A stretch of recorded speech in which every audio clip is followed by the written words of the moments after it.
Abraham, मैं जब contrast आता है और मैं अपने मूड को जो एंग्री है उससे होपफुल तक ले आते हैं, जनरल चले जाते हैं और जनरल चीज़ों के बारे में सोचते हैं, बट मैं ये बेबी स्टेप को स्किप करके कुछ इफ़ेक्टिव स्टेप आपसे पूछना चाहता हूँ, जिससे मैं ये sit and meditate, sit and align, sit and go general वाली प्रोसेस को छोड़ के सीधे होपफुल से क्वांटम लीप ले लूँ श्योरिटी की तरफ। क्या कोई ऐसा इफेक्टिव प्रोसेस है जिसमें, क्योंकि क्या है, बिलीविंग तो यही है कि मुझे पता होगा तो मैं बिलीव कर लूँगा, तो नोइंग इज़ बिलीविंग। तो ऐसा कोई इफेक्टिव प्रोसेस है जिससे मैं सीधे ये क्वांटम लीप ले लूँ, सीधे होपफुल से मैं श्योरिटी की तरफ चली जाऊँ? ये बहुत अच्छा क्वेश्चन है, बट इस क्वेश्चन का आंसर करने से पहले मैं तुमको ये बताना चाहती हूँ, you are where you are. तुम जहाँ हो वहीं ठीक हो। अगर तुम्हें लाइफ ने कुछ ऐसा दिया है जिसका तुम्हें नीजक रिएक्शन हो रहा है और वहाँ पे तुम हो, वो भी ठीक है। तुम उस चीज़ से रिएक्ट कर रही हो, वो भी ठीक है, लेकिन तुम्हें वहाँ पे रुकना नहीं है, तुम्हें वहाँ से ऊपर उठना है। और जहाँ से तुम्हारा रिएक्शन शुरू हुआ और वहाँ से तुम गुड फीलिंग थॉट की तरफ बढ़े, वही एक इम्पॉर्टेंट चीज़ है, और वहीं से तुम्हारा जो अलाइनमेंट है वो शुरू होता है। अपने कॉन्ट्रास्ट को ब्लेस करना सीखो, क्योंकि कॉन्ट्रास्ट तुम्हें क्लैरिफाइंग डिज़ायर दे के जाती है कि तुम्हें क्या चाहिए, और तुम उस चीज़ से डर के भागोगे और क्वांटम लीप लेने की कोशिश करोगे तो वो तुम्हारे लिए उतना बिलीवेबल नहीं होगा, क्योंकि तुम्हें जनरल सॉर्ट ऑफ वे में सोचना ही पड़ेगा। जैसे अब्राहम से मिलने से के बाद एस्टर हर रोज़ फोकस व्हील बनाती है, क्योंकि एस्टर के अंदर भी कुछ इमोशंस है जिसको उस पर काम करना है। उस इमोशन के लिए वो रोज़ फोकस व्हील बनाती है ताकि उस चीज़ के बारे में वो थोड़ी पॉजिटिव हो जाए, वो मेडिटेट करती है। बट अगर हर दिन वो फोकस ही व्हील बनाएगी तो वो भी काम नहीं करेगा, क्योंकि हर दिन आप एक जैसा प्रोसेस नहीं कर सकते। इसके लिए मैंने 22 प्रोसेस दिया है, डिपेंडिंग ऑन योर मूड। आप अपने मूड के हिसाब से वो 22 प्रोसेस में से कुछ भी एक चुन के कर सकते हैं जो आपके मूड को बेटर फीलिंग थॉट की तरफ लेके जाएगी। ये एक प्रोसेस ऐसा नहीं है कि यही इफेक्टिव है तुम्हारे लिए, क्योंकि हर इंसान डिफरेंट है और तुम्हें खुद का रिदम ढूंढना पड़ेगा कि तुम कौन सा प्रोसेस करने से बेटर फीलिंग थॉट की तरफ जाते हो। बट इन प्रोसेस को करने से पहले तुम्हें मैं ये बताना चाहती हूँ कि ये जो इतने भी प्रोसेस मैंने बताए हैं, ये सिर्फ और सिर्फ एक टूल है तुमको अलाइनमेंट में लेके जाने का। अल्टीमेटली अलाइनमेंट में जाओगे, अपने बारे में अच्छा फील करोगे, इस वर्ल्ड के बारे में अच्छा फील करोगे, अपनी लाइफ को एंजॉय करोगे, खुद से प्यार करोगी, तो ही मैनिफेस्टेशन में स्पीड आएगी। ये प्रोसेस सिर्फ तुमको उस अलाइनमेंट के दरवाजे तक ले जाने वाला प्रोसेस है। ये तुम्हें कुछ भी अचीव करा के नहीं देगा, क्योंकि अल्टीमेटली तुम जब उस वाइब्रेशनल चीज से मैच करती हो तो ही चीज मैनिफेस्ट होकर तुम्हारी लाइफ में आती है। तुम इस वर्ल्ड को एज अ परफेक्ट वर्ल्ड देखो। तुम इस वर्ल्ड के में रहने वाले हर एक इंसान में परफेक्शन देखो, क्योंकि तुम इस वर्ल्ड में इसके लिए नहीं आए हो कि तुम्हें कुछ फिक्स करना है। तुम इस वर्ल्ड में इसके लिए नहीं आए हो कि तुम्हें किसी दूसरे को फिक्स करना है। तुम इस वर्ल्ड में इसके लिए नहीं आए हो कि तुम्हें खुद को फिक्स करना है। तुम जहाँ हो बहुत अच्छे हो, जो जहाँ है वहाँ बहुत अच्छा है, क्योंकि सबके पास सोर्स एनर्जी की गाइडेंस है। और जो ये वर्ल्ड है, ये बहुत अल्टीमेटली परफेक्ट जगह है रहने के लिए। ये एकदम परफेक्ट प्रॉक्सिमिटी में स्पिन करता है। यहाँ सन निकलता है, यहाँ मून आती है, यहाँ पे हवा है, यहाँ पानी है, और हर चीज़ जिस चीज़ की हमें ज़रूरत है यूनिवर्स हमें प्रोवाइड करता है इस वर्ल्ड में। तो हमें इस वर्ल्ड को फिक्स करने की कोई ज़रूरत नहीं है। अगर तुम इतना ज़्यादा कॉट अप हो जाओगे इन प्रोसेस और इन इमोशनल स्केल्स में, तुम जो जर्नी है इसको एंजॉय करना बंद कर दोगे, क्योंकि अल्टीमेटली तुम इस लाइफ में इसके लिए आए हो, क्योंकि तुम्हें इस जर्नी को एंजॉय करना है। तुम्हें जो भी चीज़ अचीव करना है आज के आज, अगर तुम्हारे सारे मैनिफेस्टेशन हो जाए तो तुमने जर्नी को एंजॉय ही नहीं किया। अगर किसी को बच्चा चाहिए और बच्चा आज ही 60 साल का हो गया है तो उसने बच्चे को एंजॉय ही नहीं किया। उसका ना बचपन एंजॉय किया, ना उसकी जवानी एंजॉय की, ना उसकी शादी एंजॉय की, ना उसका बड़ा होना एंजॉय किया, ना उसका चलना एंजॉय किया, ना उसका बोलना एंजॉय किया। आप समझ रहे हो कि कितनी बड़ी बात बोल रही हूँ?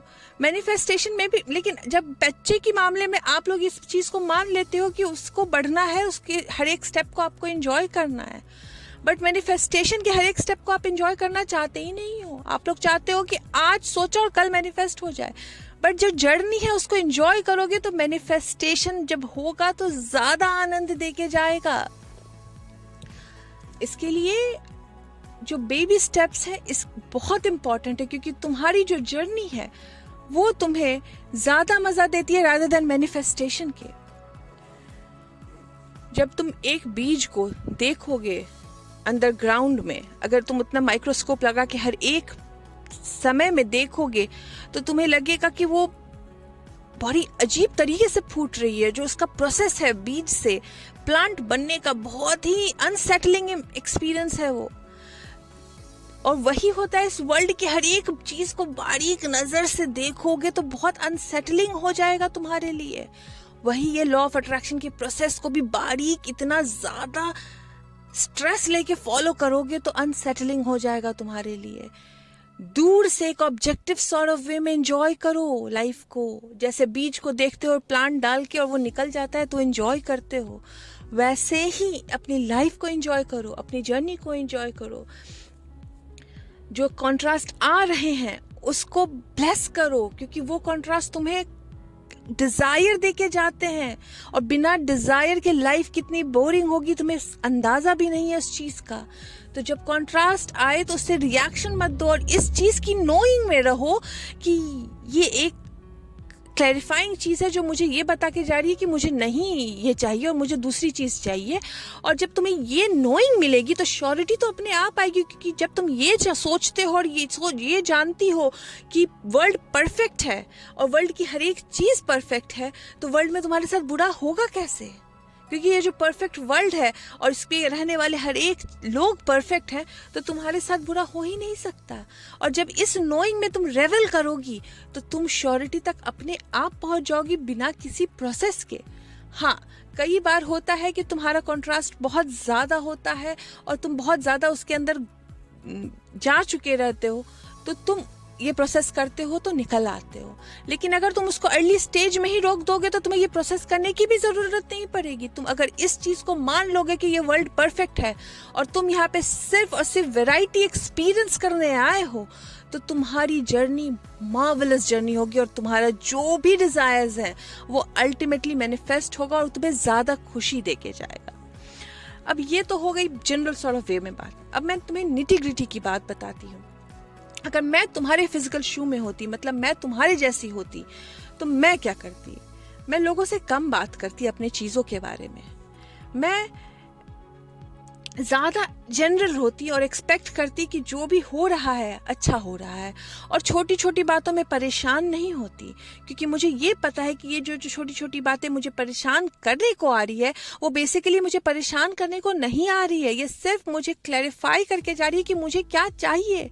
क्योंकि इंसान डिज़ायर तो कर लेता है और फिर जब वो मैनिफेस्ट होता है तो कई बार तुम्हें वो डिज़ायर चाहिए ही नहीं होता है, और वही कॉन्ट्रास्ट तुम्हें बताता है आके कि तुम्हें ये नहीं चाहिए। तुम्हारे जो वॉर्टेक्स में चीज़ है वो तुम्हारे डिफरेंट तुमने डाल रखा है, और तभी कॉन्ट्रास्ट तुम्हारे लाइफ में आता है और तुम्हें बता के जाता है कि तुमने ये नहीं मांगा है। मैनिफेस्टेशन ठीक करो और अपने मैनिफेस्टेशन में आगे बढ़ो, तो इसके लिए कॉन्ट्रास्ट को ब्लेस करो। मैं तुम्हारी जगह होती तो मैं जो एक ब्रॉडर वर्ल्ड है, जो इतना परफेक्ट वर्ल्ड है, जो इतनी बड़ी थिंकिंग वाला वर्ल्ड है, उसमें मैं ट्यून इन करती, और मैं अपनी इस थिंकिंग को बड़ी करके ट्यून इन करके उस वर्ल्ड में अलाइन होने की कोशिश करती जो ट्रस्टिंग है, जो लविंग है, जो श्योर है। मैं लव की फीलिंग में स्टैंड करने की कोशिश करती हमेशा, और मैं इस फीलिंग ऑफ लव को तभी अप्रिशिएट कर पाऊंगी जब मैं फीलिंग ऑफ हेट को जानूंगी। तो मैं जो हेट की फीलिंग है उसको भी ब्लेस करूंगी, क्योंकि उसने मुझे लव की फीलिंग की ईज बताई है। उसने मुझे ये बताया है कि जब लव की फीलिंग होती है तो वो कितनी ईजी फील कराती है। तो जब तक मुझे हेट नहीं एक्सपीरियंस होगा, मुझे लव की फीलिंग का इम्पोर्टेंस कैसे पता चलेगा? इसके लिए हर एक कॉन्ट्रास्ट को एंजॉय करो, और इतना ज़्यादा प्रोसेस में घुसने की ज़रूरत नहीं है। सिर्फ और सिर्फ थॉट्स को रोकने की कोशिश करो, अलाइनमेंट की कोशिश करो और लाइफ को इजी लो. There is nothing serious going on here. तुम लोग सब यहाँ सिर्फ इसके लिए आए हो क्योंकि तुमने इस फिजिकल बॉडी में आके इस जर्नी को एंजॉय करने की कोशिश करनी है, क्योंकि तुम ये वर्ल्ड की वैरायटी एक्सपीरियंस करने आए हो. और अगर तुम वैरायटी में सिर्फ ये मांगोगे कि नहीं भाई मुझे सिर्फ अच्छी चीज़ें दे दो, बुरी चीज़ें नहीं दो, तो तुम्हें अच्छी चीज़ें हैं इस चीज़ का पता कैसे लगेगा जब तक बुरी चीज़ें नहीं होंगी तुम्हारे साथ. इसके लिए जब कोई भी चीज़ तुम्हारे मन के मुताबिक नहीं हो, जिसे हम कॉन्ट्रास्ट कहते हैं, तो उसको ब्लेस करो और ये हमेशा समझो कि वो तुम्हारी लाइफ में सिर्फ और सिर्फ इसके लिए आई है क्योंकि वो तुम्हें बता रही है कि तुमने वॉर्टेक्स में कुछ और डाल रखा है और उस चीज़ से अलाइन होने की कोशिश करो तुम.